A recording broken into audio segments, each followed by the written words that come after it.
Hi everyone. Memory గురించి కొంచెం వివరంగా మాట్లాడుకుందాం. రూమ్లోకి వచ్చి ఎందుకు వచ్చానబ్బా ఇక్కడికి అనుకుంటున్నారా? కీస్, పాస్వర్డ్స్, డాక్యుమెంట్స్ మర్చిపోతున్నారా? It is not about poor memory, it is about how your brain is handling your everyday life. దీని వెనుకున్న సైకలాజికల్ రీజన్స్ ఏంటో తెలుసుకుందాం. First, lack of attention.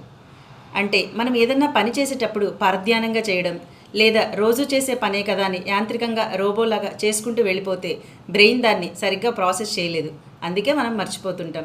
రెండు, ఓవర్లోడింగ్ ఆఫ్ ఇన్ఫర్మేషన్. మనం అవసరమైన దానికన్నా మన బ్రెయిన్కి ఎక్కువ ఇన్ఫర్మేషన్ ఇచ్చేస్తున్నాం.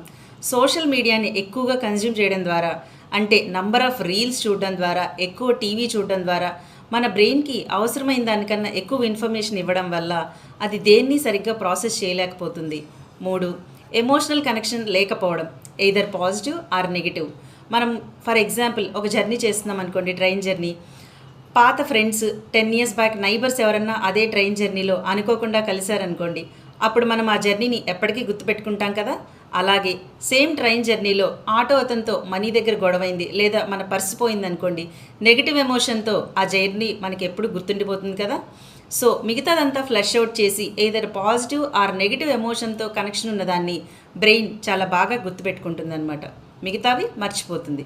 Fourth one, lack of proper sleep. అంటే క్వాలిటీ స్లీప్ లేకపోవడం. ఎన్ని గంటలు పడుకున్నామన్నది కాకుండా ఎంత క్వాలిటీ స్లీప్ మనం ఇచ్చామనేది ఇంపార్టెంట్. మన నిద్రలోని బ్రెయిన్ మెమరీని రీటైన్ చేసుకుంటుంది. Fifth one, lack of happiness. అంటే stress and anxiety.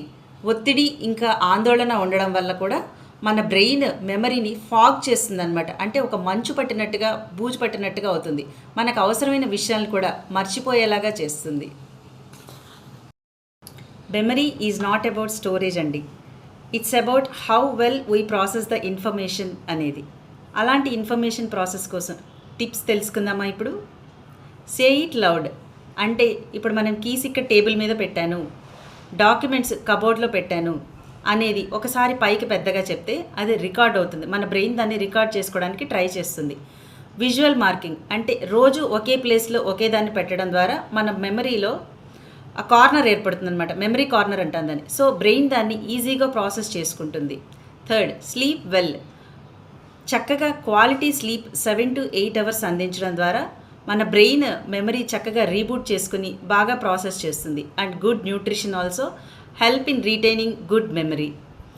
Use associations. అంటే మనం ప్రతిరోజు చేసే పనికి లేదా గుర్తు పెట్టుకోవాలనుకున్న దానికి ఒక అసోసియేషన్ ఇవ్వడం. ఫర్ ఎగ్జాంపుల్, ఒక కబోర్డ్లో గ్రీన్ ఫైల్ పెట్టాము. ఆ గ్రీన్ ఫైల్ థర్డ్ కబోర్డ్ అనే దానికి మనం ఒక పర్స్ అనే ఒక అసోసియేషన్ కనుక యాడ్ చేసుకుంటే పర్స్ అన్న ప్రతిసారి మనకు ఆ గ్రీన్ ఫైల్ థర్డ్ కబోర్డ్ గుర్తు రావాలన్నమాట.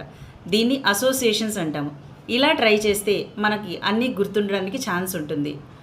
Fourth one, practice mindfulness. చేసే పనిని పరధ్యానం లేకుండా ఒకేసారి ఒక టాస్కే కంప్లీట్ చేయడం ద్వారా బ్రెయిన్ దాన్ని చక్కగా ప్రాసెస్ చేసి గుర్తు పెట్టుకుంటుందన్నమాట. Third, last one, reduce distractions. ఏదైనా ఇంపార్టెంట్ వర్క్ చేస్తున్నప్పుడు, లేదా మనం ఎవరితోనైనా మాట్లాడుతున్నప్పుడు, ఏదైనా పనిలో ఉన్నప్పుడు మొబైల్లో నోటిఫికేషన్స్ ఆఫ్ చేసుకోవడం ద్వారా మన పనిని సక్సెస్ఫుల్గా కంప్లీట్ చేసుకోగలుగుతాము. ఈ చిన్న చిన్న చిట్కాలే మీకు మంచి క్లారిటీని తీసుకొస్తాయి. ఏదైనా ఒక హ్యాక్ ట్రై చేసి చూడండి, మీకు ఏది వర్కౌట్ అయిందో కామెంట్ చేయండి. Follow for more psychological updates. Thank you.